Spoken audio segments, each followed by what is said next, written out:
All right, I'm done with my filing. So I filed the tops that were sticking up, and I set it on a piece of sandpaper and went like this until the bottom was completely flat on both of these. Now, unlike on our bezels, I have not filed off this extra solder yet because I'm going to be hitting this with a lot more heat than I did those bezels, and just in case this solder reflows, all that extra solder there will help fill in the gaps. If I file it off nice and have it real pretty, then if the solder flows out, there's nothing to replace it, and I'll have a gap I have to fix later, which means more filing after I fix the gap. So now what's gonna happen is we're gonna flip this over, set this on it, and solder it down. But before we do that, we need to get rid of all this extra metal here. You only need about 1/8 of an inch at most lip to put your solder chips on. You don't really need all of this extra metal. In fact, this will hurt when it's time to solder. That being said, it doesn't have to look pretty. We're gonna cut most of the excess off anyway. So I'm going to take this opportunity to do a video about the disc cutters that we have, but you don't have to do that. You can hold this down, draw a line around it with a Sharpie, and just cut loosely around the line. It doesn't have to look pretty. Just leave yourself enough space to put the solder chips on easily.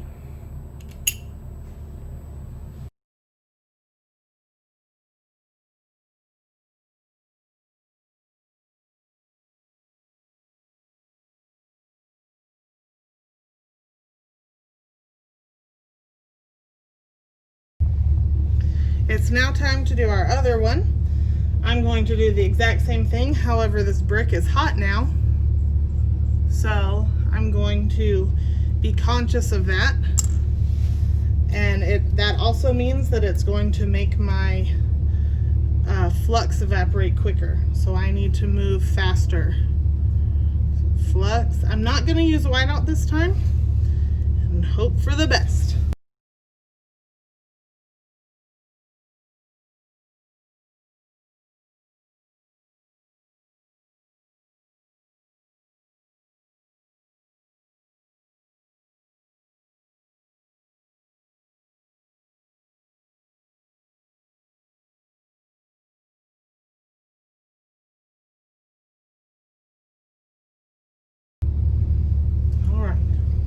Let's do this.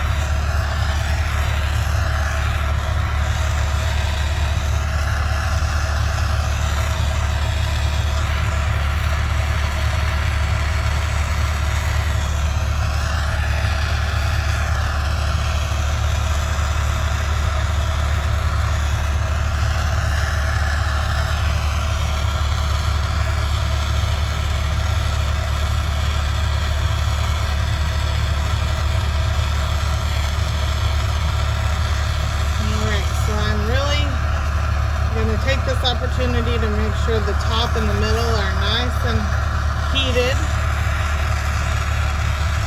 And then you can't move your solder until the flux turns glassy. And you have to have the heat on it in order to move it. Because once you take the heat off, the flux acts as like a glue. So that's why you see me hitting it with the torch and moving it at the same time. So I'm going to heat the inside again real well, and then focus here on underneath, getting a nice good general heat on it. Inside again, and you can see it's just about ready to go, just about ready, and there it goes. You see that?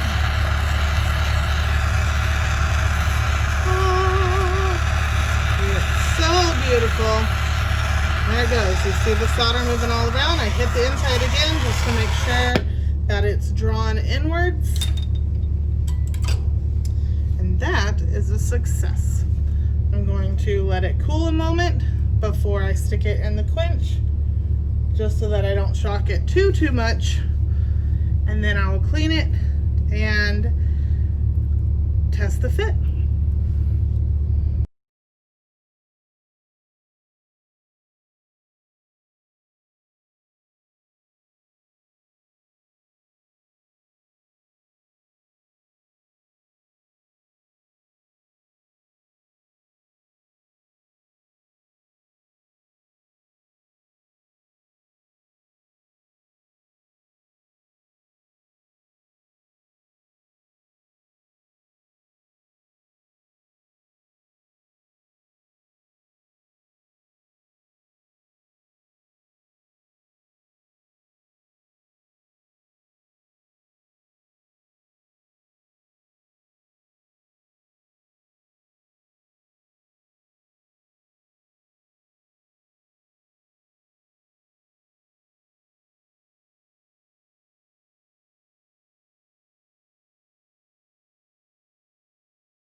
So you can see the solder line goes all the way around that base.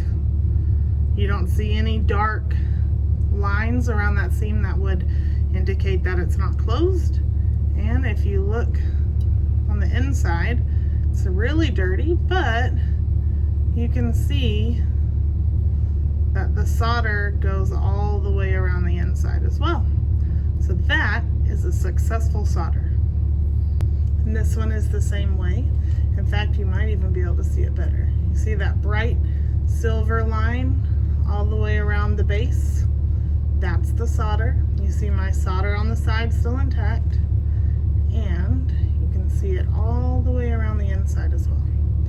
So what's left to do now is put on a lid, and then we can cut off all the excess.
might be wondering, how do we figure out how long our piece of metal needs to be in order to make a ring that fits perfectly inside the form we've already made, or found, or have, or whatever?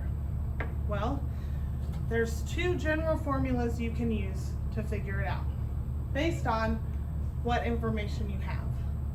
Do you know the outside diameter or the inside diameter? So you can either take the outside diameter that you need to make minus the thickness of the metal times pi, or if you know the inside diameter, you can do the inside diameter plus the thickness of the metal times pi. So it just depends on what information you have. For example, I've already got this piece. I need something that fits perfectly inside. So I know that what goes in here needs to have an outside diameter that is 21 centimeters. So I know I need it to be 21 millimeters, I'm so sorry. So 21 millimeters minus the thickness of my metal, which is 1 millimeter, that makes things easy, times pi. So 21 minus 1 is 20 millimeters times pi, which is 3.14, and a whole lot of other numbers. So that ends up being roughly 66. My calculator is currently filming me, but I did it beforehand. It's roughly 66. So that means I need a rectangle of metal that is 66 millimeters here to roll it up into a tube that has the outside diameter of 21 millimeters to fit perfectly in here. Now, if it was the other way around, let's say we had this part, the lid, and we wanted to know what size to make a circle that would fit around it, like on the outside.